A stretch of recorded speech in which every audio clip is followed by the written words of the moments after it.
हरियाणा के उप मुख्यमंत्री दुष्यंत चौटाला ने आज नारनौल में 12 करोड़ से बनने वाली सड़कों का शिलान्यास किया। साथ ही नारनौल शहर में अनेक व्यापारियों से भी मुलाकात की।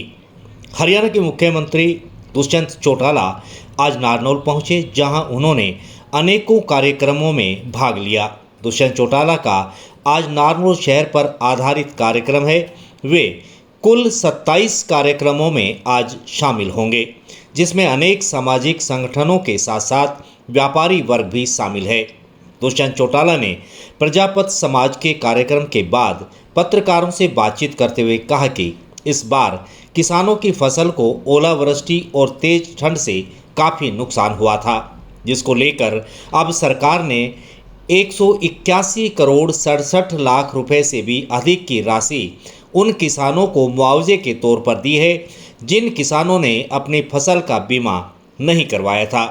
दुष्यंत चौटाला ने कहा कि सबसे अधिक मुआवजा राशि महेंद्रगढ़ जिले के किसानों को 78 करोड़ से भी अधिक दी गई है। दुष्यंत चौटाला ने आज 12 करोड़ से बनने वाली सड़कों का शिलान्यास भी किया। साथ ही उन्होंने कहा कि 300 करोड़ रुपए की लागत से नारनौल से दादरी तक स्टेट हाईवे का काम जारी है, जिसे शीघ्र पूरा कर लिया जाएगा। दुष्यंत चौटाला ने पायलट बनने वाले उन युवाओं को तोहफा देते हुए कहा कि बाछौद हवाई पट्टी फ्लाइंग स्कूल में हरियाणा के युवाओं को अधिक मौका देने के लिए हरियाणा सरकार एविएशन बॉन्ड पॉलिसी लाने जा रही है। मेडिकल बॉन्ड पॉलिसी की तर्ज पर हरियाणा में एविएशन बॉन्ड पॉलिसी लाई जाएगी। इसमें प्रशिक्षण के इच्छुक हरियाणा के युवाओं को बैंकों से सीधा लोन दिया जाएगा। देखिए, पहले तो 2 मेजर रोड्स जो सिटी पोर्शन की थी, आज उसके इनॉग्रेशन हुए हैं, और उसके साथ साथ जो हमारी हवाई पट्टी है बाछौद, धीरे धीरे वहाँ पर टूरिज्म एक्टिविटी भी बढ़ रही है, फ्लाइंग भी बढ़ रही है। उनकी भी एक सड़क थी और एक और सड़क नांगल चौधरी की तरफ जाती है। इन चारों का इनॉग्रेशन हुआ है। रोड इंफ्रास्ट्रक्चर में हमने पीछे भी कई बड़े प्रोजेक्ट्स को टेकअप किया है, जैसे 300 करोड़ की लगभग लागत से जो मेजर हमारा स्टेट हाईवे अब है दादरी टू नारनौल, उसका काम अब पूरी जोर शोर पे शुरू है, और इंटरनल रोड्स को भी और बेहतर हमने बनाया है।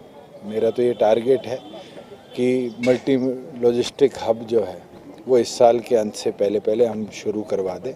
उसके अंदर जो लिटिगेशन है उसके लिए भी अर्ली हियरिंग हम मूव कर रहे हैं कि उसको इमीडिएटली हम टेकअप करने का काम करें। आपने बहुत बड़ा सपना देखा था, वो साकार भी हो रहा है कि यहाँ के क्षेत्र के लोग पायलट बने, लेकिन लोगों की मांग भी है कि फीस है उसके अंदर कुछ उसके अंदर पॉलिसी हम बना रहे हैं। जल्दी स्टेट बॉन्ड पॉलिसी लाएगी, जिसके अंदर लोन की व्यवस्था गरीब बच्चे को सरकार के तौर पर मिले, उसके ऊपर जैसे मेडिकल बॉन्ड पॉलिसी है, एविएशन बॉन्ड पॉलिसी भी जल्द आएगी। यहाँ से उड़ाने शुरू करने का भी आपका प्लान था, यहाँ से दिल्ली चंडीगढ़? अभी ज़मीन एक्विजिशन के लिए हमने ई भूमि पे डाल दिया है।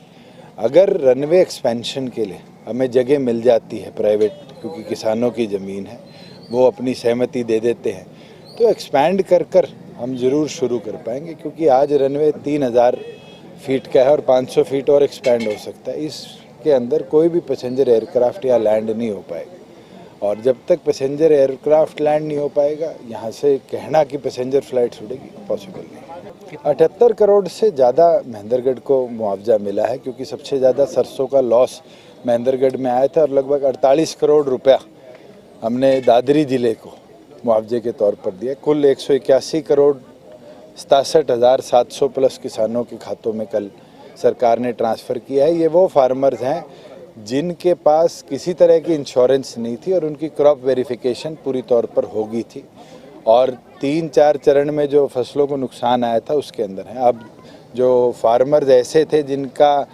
कुछ एरिया प्रधानमंत्री फसल बीमा योजना में कवर्ड है और कुछ एरिया अनकवर्ड है, उनकी वेरिफिकेशन भी चल रही है। जैसे ही उसका डाटा कंपाइल हो जाएगा, उनको भी हम मुआवजा देंगे। मगर हमारा वादा था, मैंने विधानसभा में भी बजट सेशन में कमिट किया था कि हम मई के अंदर किसान के खाते में उसके मुआवजे का पैसा देंगे, वो हमने कर देंगे।